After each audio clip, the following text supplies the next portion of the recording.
सर्वांना जय भीम।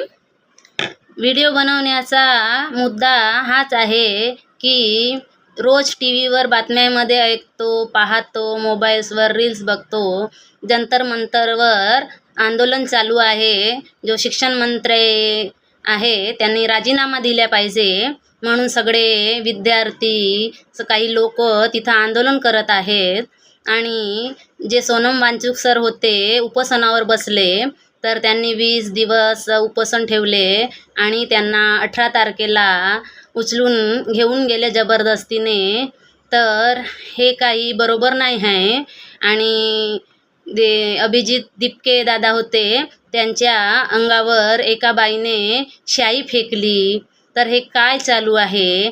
शिक्षणासाठी आज झटावं लागत आहे या देशाला। शिक्षणासाठी बघा, ही शिक्षण व्यवस्था बघा आपल्या देशाची। शिक्षणासाठी आज रस्त्यावर उतरावं लागत आहे, पण कुणाला पर्वा नाही आहे त्यांच्या जीवाची। त्यांना काही घेणं देणं आहे का की तेवढा आंदोलन करण्यासाठी ते उपासमार करत आहेत? ते अभिजित दिपके दादा विदेशातून इथं आले आणि मुलांसाठी आंदोलन करत आहेत, त्यांना काही मिळत आहे का?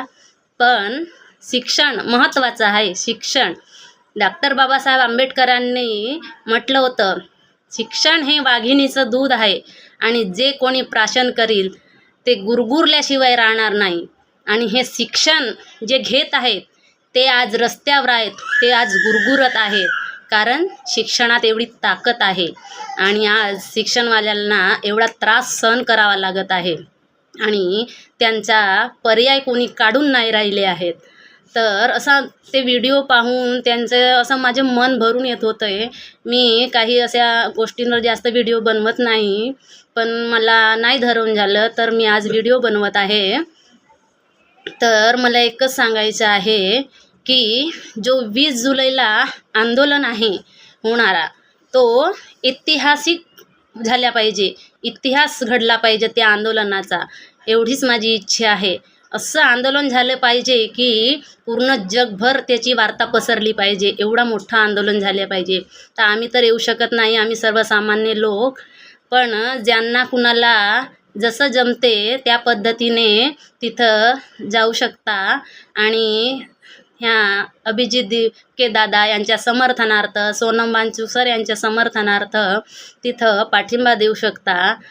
तर मला एकच म्हणायचं आहे की ही आपल्या देशाची जी व्यवस्था आहे ती काही बरोबर नाही आहे।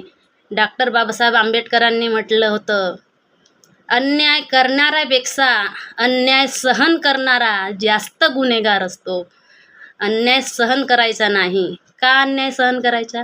आज शिक्षणासाठी लोकांना रस्त्यावर उतरावं लागत आहे। काही विद्यार्थ्यांचे जीव गेले, त्यांच्या आईवडिलांनी त्यांच्यासाठी पैसा गोळा करून कोणी शिक्षण शिकवले, काही मुलांनी आत्महत्या केली, आणि काही नुसते पैशाद्वारे पास होऊन गेले। म्हणजे मेहनत करणारे आत्महत्या करतील आणि जे आयत्या घरात घरोबा म्हणतात ना, तशा प्रकारे ते पैसा देऊन यश मिळवतील। ही कुठली न्यायव्यवस्था आहे? तर बोलायचं तर खूप काही असते, आम्हालाही बोलता येते, पण कसं आहे, ही लोकशाही आहे, लोकांना अधिकार आहे तो बोलण्याचा। पण इथे कसं आहे, जो बोलतो त्यांचा आवाज दाबला जातो, बोलणाऱ्याचा नेहमी आवाज दाबला जातो। लोकशाही म्हणजे काय? तर लोकांच्या हितासाठी केलेले कार्य म्हणजे लोकशाही। तर ह्या लोकशाहीमध्ये आज लोकांना बोलण्याचा जो अधिकार आहे, तो आवाज आहे, तो दाबण्याचा प्रयत्न करतात। आणि जे आहेत ना कुणी बसले, ते मस्त एसीच्या हवेमध्ये आपल्या घरामध्ये बसले आहेत आणि शिक्षणवाल्यांना आज रस्त्यावर उतरावं लागत आहे। ही आहे आपल्या देशाची अवस्था बघा। तर माझी हात जोडून विनंती आहे की जो 20 जुलैचा जो आंदोलन आहे, असं आंदोलन झाले पाहिजे की जगभरात त्या आंदोलनाचा इतिहास रचला पाहिजे, एवढीच माझी विनंती आहे। तर मी 2 ओळी गाणं म्हणते। जावे वाटे, हो जावे वाटे, जावे वाटे दिल्लीच्या मोरच्याला, जावे वाटे दिल्लीच्या मोरच्याला, पैसे नाही दिल्लीला जाण्याला, पैसे नाही दिल्ली